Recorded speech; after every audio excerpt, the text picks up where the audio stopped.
Bonjour tout le monde. Alors je me présente, je m'appelle Caroline Monga, j'ai 20 ans depuis quelques années, mais bon, faites semblant d'y croire. Donc j'ai 20 ans et je suis auteure et je suis là aujourd'hui, enfin là, par vidéo parce que j'habite en France et malheureusement j'ai pas pu venir en personne, mais Dieu sait que j'aurais bien aimé. Mais voilà, donc je viens par écran interposé pour vous parler tout simplement de ma profession et puis de mon dernier livre qui est sorti aux éditions Bleu Noir qui s'appelle La saison de la sorcière. J'ai pris des petites notes pour pas vous tenir la jambe pendant 200 heures. Alors je vais essayer d'être concise. Niveau bibliographie, alors j'ai publié 2 romans aux éditions Bleu Noir et je publie tous les mois en fait des romans feuilletons dans les hebdos de Québecor. En France, j'ai aussi publié des romans. Alors, un qui est sorti en e-book, qui est historique amour, et un qui est comédie chez HQN, et que vous pouvez retrouver par exemple sur Amazon si vous avez envie d'y jeter un coup d'œil en fait. Alors voilà pour ma bibliographie. Ensuite, je sais que vous m'avez envoyé des questions qui étaient un peu toutes dans la même veine. Alors en fait, j'ai essayé de les rassembler en 3 grandes questions. Comme ça, je me suis dit que j'allais répondre à tout le monde, ça allait être plus simple pour nous tous. Alors la première question, c'est comment je suis devenue auteure. J'ai envie de faire une réponse très très bête, c'est par passion en fait. J'écris depuis que je sais écrire, donc depuis que j'ai 6 ans. Disons que la qualité de mes écrits, c'était pas tout à fait la même chose. Non. J'ai jamais arrêté et je m'astreignais depuis que j'ai 14 ou 15 ans, je sais plus, à écrire minimum 5 pages par jour.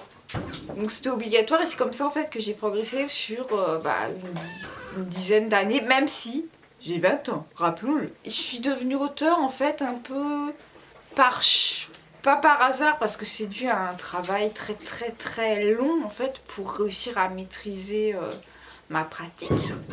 Et la chance a aussi joué un rôle parce qu'à la base je pensais pas du tout qu'on pouvait vivre du métier d'auteur, à part bien sûr quelques exceptions dont on nous parle souvent, parce qu'on me répétait énormément dans mon entourage que pour être auteur, il fallait forcément connaître quelqu'un dans le milieu de l'édition, avoir des relations. Mais je suis contente aujourd'hui de vous prouver que c'est pas du tout vrai. On peut tout à fait réussir en connaissant personne. Moi, ma famille, mes amis ont aucun rapport avec ce milieu et je suis la seule à y être en fait. Donc si c'est votre rêve aussi, je sais pas, il y en a peut-être certains d'entre vous qui aimeraient être auteur, sachez que si vous accrochez, c'est possible. Au début, j'étais correctrice et rewriter parce que ça me permettait en parallèle d'écrire toujours pour moi, sans prétention d'être édité du tout. Et le hasard a fait que j'ai envoyé le bon mail à la bonne personne un jour. Et on arrive donc à ma deuxième question, qui est comment j'ai été publiée. Alors là, en fait, j'ai été publiée tout simplement parce que j'ai osé frapper à certaines portes. Je savais que le magazine Nous Deux en France, c'est un des derniers qui publie des nouvelles. Je sais qu'au Canada, il y en a, je le sais pour y être publié en ce moment, qu'il y a beaucoup de magazines encore qui publient des auteurs, mais en France, c'est devenu super rare, alors que c'était tellement populaire, il y a de ça encore 30, 40, 50 ans. C'est un peu comme l'Angleterre, la France, le berceau du roman feuilleton. J'ai donc écrit à Nous Deux en leur proposant 2 nouvelles. Et j'ai envoyé au journal, tout simplement à l'adresse que j'avais trouvée dans le magazine. J'avais pas spécialement d'espoir, et 6 mois plus tard, l'éditrice m'a appelée et m'a appris qu'elle avait retenu mes 2 nouvelles pour publication. Ça a commencé comme ça. Et comment je me suis retrouvée au Canada? Eh bien, en parallèle de ce petit début de carrière, j'ai écrit un email à Marceline, qui est mon éditrice à Québecor et également une de mes éditrices aux éditions Bleu Noir, que Marceline, que j'aime d'amour, qui est vraiment une femme extraordinaire, drôle, sympathique, je l'adore, j'adore Marceline. J'ai envoyé un mail pour être non pas auteur, mais correctrice dans les hebdos. Vous savez, parce que ça peut se pratiquer à distance chez soi. Il se trouve que quand elle m'a répondu, elle m'a dit qu'elle cherchait non pas une correctrice, mais un auteur français. Pour lancer une nouvelle, des nouveaux romans feuilletons qui se situeraient dans mon pays. Voilà. Et comme elle avait vu que j'écrivais des nouvelles pour nous deux dans mon CV, elle m'a proposé tout simplement d'essayer. L'essai s'est révélé concluant et voilà, ça a commencé comme ça, tout bêtement. Faut pas hésiter à demander en fait. Mais pour moi, par exemple, l'envoi des manuscrits, vous savez comme on fait traditionnellement par la poste aux maisons d'édition, bah ça marche pas tellement parce que je suis même pas sûre en fait que le service manuscrit il y ait vraiment je sais pas, un conseil de lecture qui les lit, ça me semble assez improbable. Et c'est vrai que là, le piston, on va dire, joue un énorme rôle dans certaines maisons d'édition. De même, il y en a auxquelles on n'accède que si on a un agent littéraire, etc. etc. Mais il est tout à fait possible, je pense, en tout cas plus facile de commencer une carrière par la voie de la presse. Moi, je suis vraiment un auteur, une enfant de la presse. C'est vraiment ce qui m'a permis ensuite de publier des livres et de rencontrer des personnes qui, elles, travaillaient dans les maisons d'édition, etc. Donc en fait, il ne faut pas toujours viser directement son but, à savoir par exemple publier un roman policier ou ce que vous voulez. Mais il y a toujours des petits chemins détournés pour finalement arriver au même point. Troisième question, où je trouve l'inspiration? Partout. C'est aussi une réponse un peu nulle parce que ça va pas beaucoup vous aider ni rien, mais je trouve l'inspiration en fait dans les films que je regarde, dans les livres, grâce aux gens autour de moi, tout le temps, dans la rue, ça peut être n'importe quoi, une petite anecdote, un événement auquel j'assiste, une blague entendue, ou alors ce qui marche beaucoup chez moi, c'est je lis un résumé de livre, par exemple. Et je m'invente généralement à partir du résumé toute une histoire que je vais trouver géniale, qui l'est peut-être pas, hein, mais en tout cas moi elle va me plaire. Mais quand je lis le livre, c'est généralement pas ça du tout, pas du tout ce que j'avais imaginé. Parce que je dois être bizarre, je dois extrapoler, je ne sais pas. Et généralement je garde l'histoire, je me dis ah mais elle était bien l'histoire que j'ai inventée. Et je commence à travailler dessus en changeant énormément de choses parce qu'on construit une histoire au fil de son développement, on se rend compte qu'un élément marche pas, que tel personnage est en trop, etc. Mais c'est un truc qui marche pas mal. Alors c'est pas, je vous recommande pas du tout de faire du plagiat, de faire le même roman qui vient d'être publié, tout ça, pas du tout. Mais il est toujours bon de se tenir informé de ce que les autres font. Pas seulement en littérature, mais dans toutes les formes d'art, on peut dire. Même si je considère plus mon métier comme de l'artisanat que comme de l'art. Parce que quand même de l'art, c'est, je sais pas, c'est Sartre, c'est Camus, c'est pas vraiment moi, on va dire. Donc, voilà. J'espère que ça vous a un petit peu aidé. Et puis, c'est tout pour les questions. Maintenant, je voudrais vous parler de mon livre. Donc, je vous le remonte, c'est Pour le plaisir des yeux. Alors, La saison de la sorcière, je l'ai écrit à la fin de l'année dernière. Si je voulais le résumer, attendez. Deux femmes que tout sépare. Jeune fille brillante, Carrie mène une vie sans histoire jusqu'au jour où des visions commencent à la hanter. Mais qui est cette jeune femme qu'on brûla pour sorcellerie voici plusieurs siècles? Quel est son lien avec Carrie? L'auteur nous surprend avec une histoire fantastique pleine de suspense et de rebondissements jusqu'au choc final.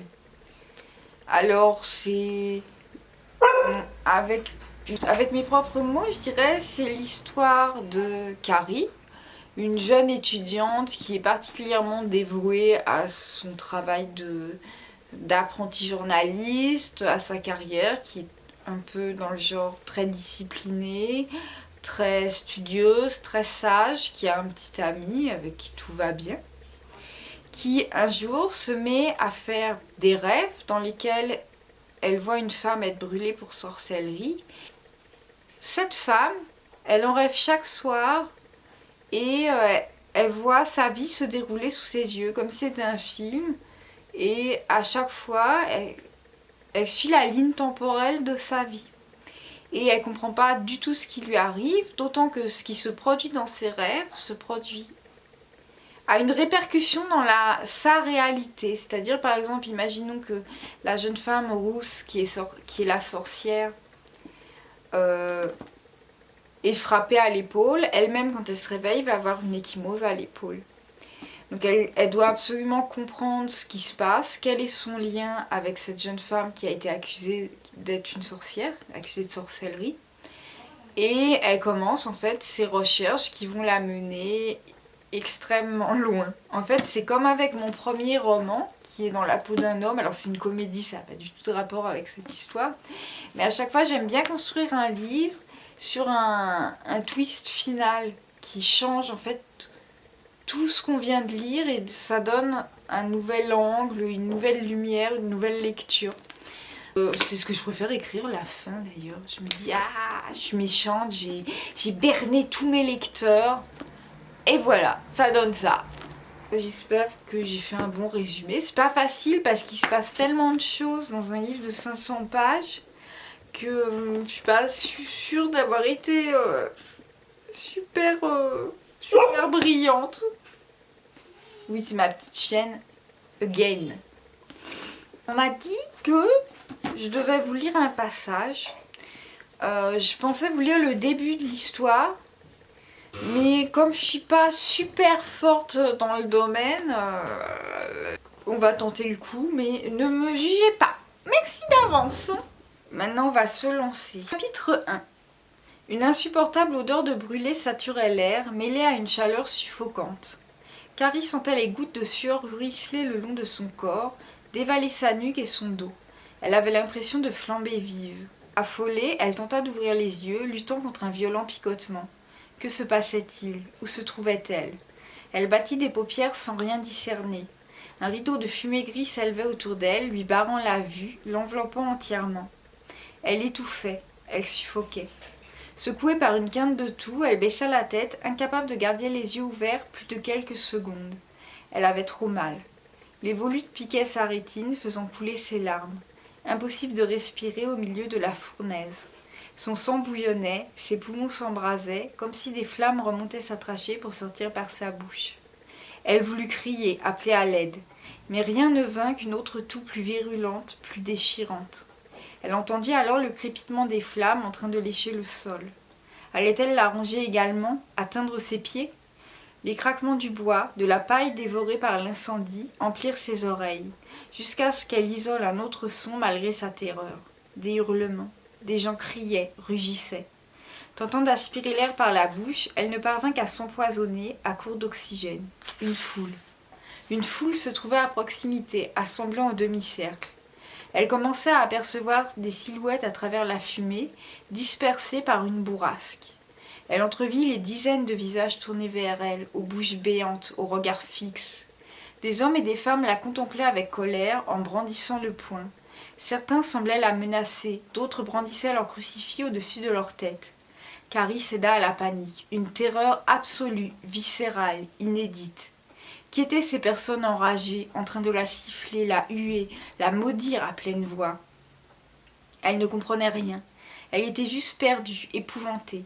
Elle tenta de se débattre, de prendre la fuite, mais son corps ne répondit pas.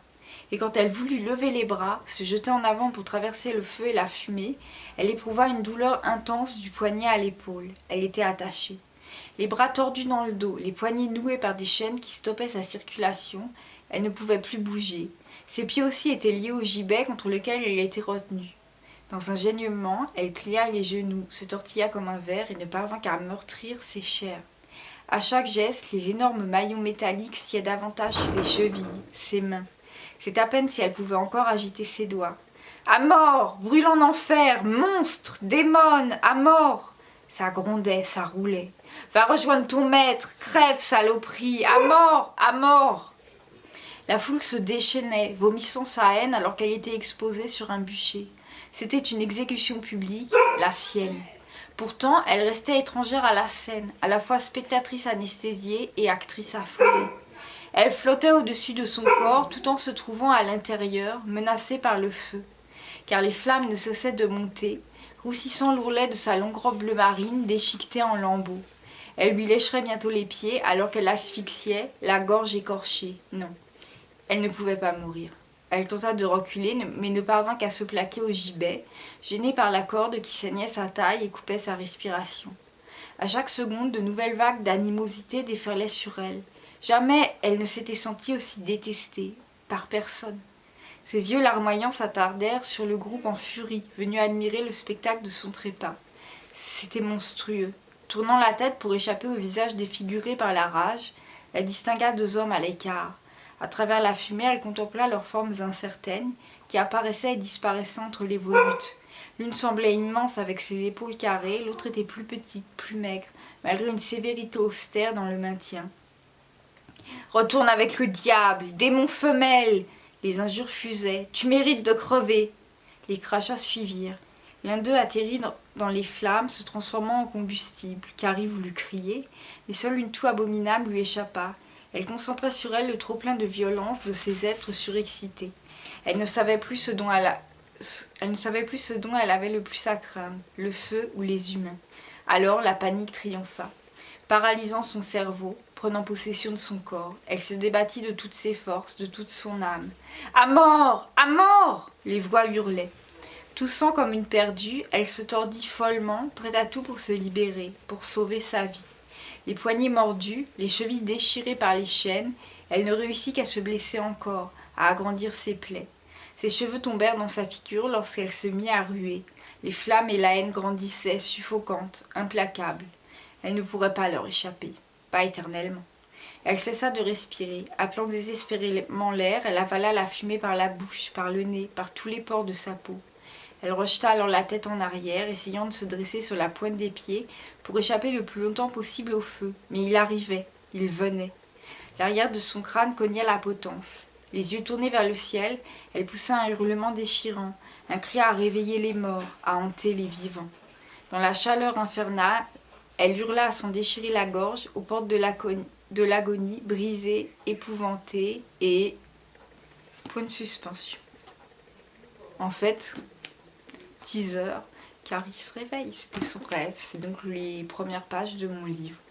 Alors j'espère que j'ai pas trop mal lu, et j'espère aussi que ça vous donnera peut-être envie de le lire, ou au moins de le feuilleter, et que ça a éveillé votre curiosité. Je crois que je vous ai tout dit. En même temps, je pourrais parler 1000 ans de mon métier, hein.